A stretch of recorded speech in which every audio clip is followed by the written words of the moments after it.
नमस्कार दोस्तों, टीचर भी यूट्यूब चैनल में आपका एक बार फिर से बहुत बहुत स्वागत है। आपने अभी तक इस चैनल को सब्सक्राइब नहीं किए हैं तो लाल रंग का बटन दबाकर चैनल को सब्सक्राइब कर ले और बगल के घंटा बजा दे ताकि इस चैनल पर शिक्षक एवं शिक्षा से जुड़ी हर खबर और पत्र प्राप्त हो सके। इस वक्त राज्य के नियोजित शिक्षकों के लिए सबसे बड़ी खबर आ रही है। शिक्षक दक्षता परीक्षा आगे बढ़ी क्योंकि एजेंसी चयन नहीं कर पाई। SCERT 23 को होनी थी 12,000 शिक्षकों की परीक्षा अब मई अंत या जून में हो सकेगी। कक्षा 1 से 8 के लगभग 12,000 शिक्षकों की दक्षता परीक्षा की तिथि 23 अप्रैल को होनी थी, लेकिन अब इस परीक्षा में 1 महीने से अधिक की देरी हो सकेगी क्योंकि SCERT ने परीक्षा के लिए प्रोसेसर एजेंसी प्रश्न पत्र छापने से लेकर रिजल्ट तैयार करने वाली एजेंसी के लिए 1 सप्ताह पहले ही टेंडर निकाला है। प्रोसेसर एजेंसी के चयन के बाद परीक्षा शेड्यूल होने में लगभग 1 माह लगेगी। ऐसे में संभव है कि मई अंत या जून में परीक्षा हो सकेगी। इसके लिए पहले 15 अक्टूबर 2009, 2020, फरवरी 2011, 19 अक्टूबर 2013 और 19 जुलाई 2016 में दक्षता परीक्षा हुई थी। प्रारंभिक स्कूलों के 12,000 सामान्य उर्दू और शारीरिक शिक्षक दक्षता परीक्षा में शामिल होंगे। इसमें 722 ऐसे शिक्षक हैं जो 3 बार दक्षता परीक्षा में फेल हो चुके हैं। दक्षता परीक्षा के लिए 25 फरवरी से 11 मार्च तक आवेदन लिए गए थे। परीक्षा प्रोसेसर एजेंसी की जिम्मेदारी गोपनीय मुद्रक प्रश्न और OMR शीट प्रिंट करेंगे। परीक्षा के बाद OMR शीट को ऑप्टिकल रीडर से पढ़ा जा सकेगा।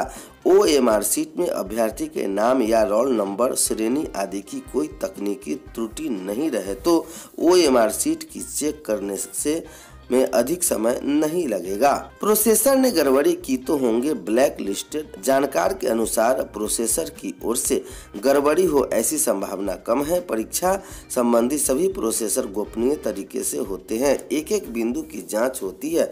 गड़बड़ी करने वाले प्रोसेसर बिहार सहित पूरे देश में ब्लैक लिस्टेड हो जाएंगे। 100 अंकों की होगी परीक्षा। लगभग 70% प्रश्न वस्तुनिष्ठ से 20% शिक्षण कौशल से संबंधित जबकि 10% अभिरुचि और रीजनिंग से होगी। अधिकांश प्रश्न कक्षा 8 तक के पाठ्यक्रम से होंगे, हालांकि कुछ प्रश्न माध्यमिक स्तर के होंगे। दक्षता परीक्षा में पास करने के लिए सामान्य वर्ग को 45% और आरक्षित श्रेणी को 40% न्यूनतम अंक प्राप्त करना जरूरी है। इससे कम से आने में दक्षता परीक्षा का एक और मौका देने की बात थी।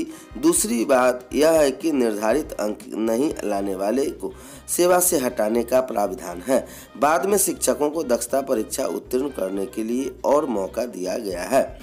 परीक्षा में देरी से नुकसान, विलंब से परीक्षा होने का नुकसान इससे शामिल होने वाले शिक्षकों को होगा। जानकारों के अनुसार दक्षता परीक्षा में पास करने के बाद शिक्षकों को वेतन वृद्धि का लाभ मिलने का प्रावधान है। परीक्षा जितने देर से होगी वेतन वृद्धि का लाभ उतने ही देरी से मिलेगा। इमामगंज से बड़ी खबर आ रही है। इमामगंज के विद्यालय में होगा दिल्ली मॉडल।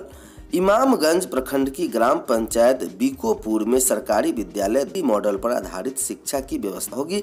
इसको लेकर शनिवार को पंचायत सरकार मेहरे अंग्रेज खानन की अध्यक्षता में शिक्षकों के साथ एक विशेष बैठक हुई। इस संबंध में मुखिया मेहरे अंग्रेज खानन ने बताया कि सरकारी विद्यालय में सारी सुविधा रहने के बाद भी शिक्षा की व्यवस्था लगातार गिरता जा रहा है, जिससे सुधारने के लिए नहीं बल्कि दिल्ली मॉडल पर चलाने के लिए शनिवार को शिक्षकों ने एक साथ बैठक हुई।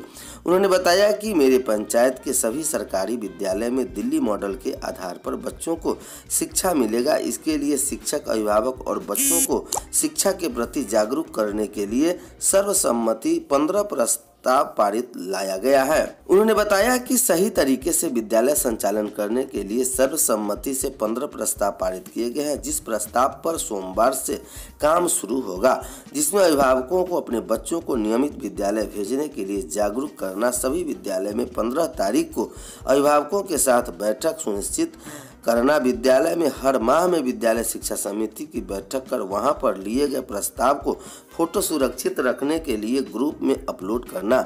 बच्चों को शिक्षा के प्रति जागरूक करने के लिए समय समय पर पंचायत स्तरीय सभी विद्यालय के बच्चों को एक साथ खेल और क्विज प्रतियोगिता का आयोजन करना।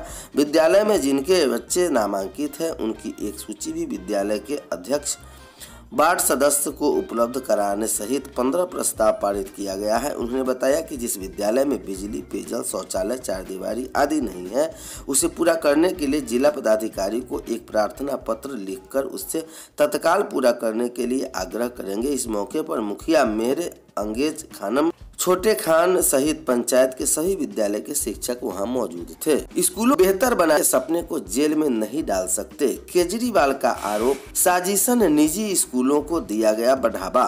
खबर दिल्ली से आ रही है, जहां मुख्यमंत्री अरविंद केजरीवाल ने शिक्षा मंत्री आतिशी के साथ शनिवार को विनोद नगर में राजकीय सर्वोदय कन्या विद्यालय के नए भवन के निर्माण कार्य का शिलान्यास किया।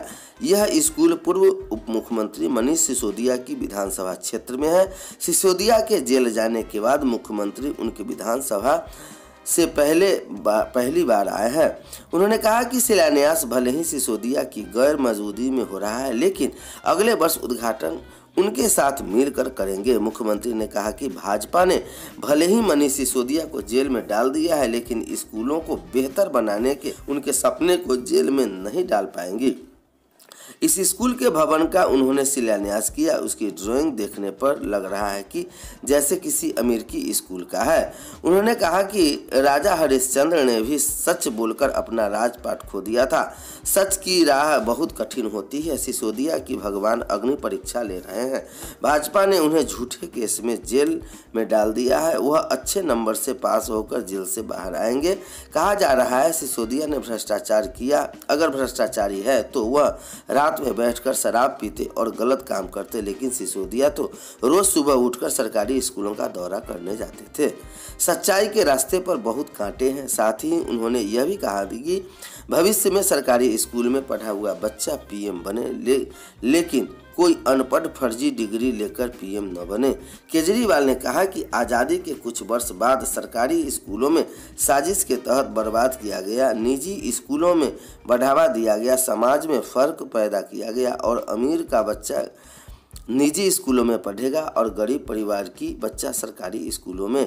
सरकारी स्कूल में पढ़ने वाले अच्छी नौकरी हासिल नहीं कर सकता। निजी स्कूलों ने खूब लूट मचाया, जब मर्जी फीस बढ़ा दी। आप सरकार कुछ वर्ष पहले सत्ता में आई और आते ही इस माहौल को बदल दिया।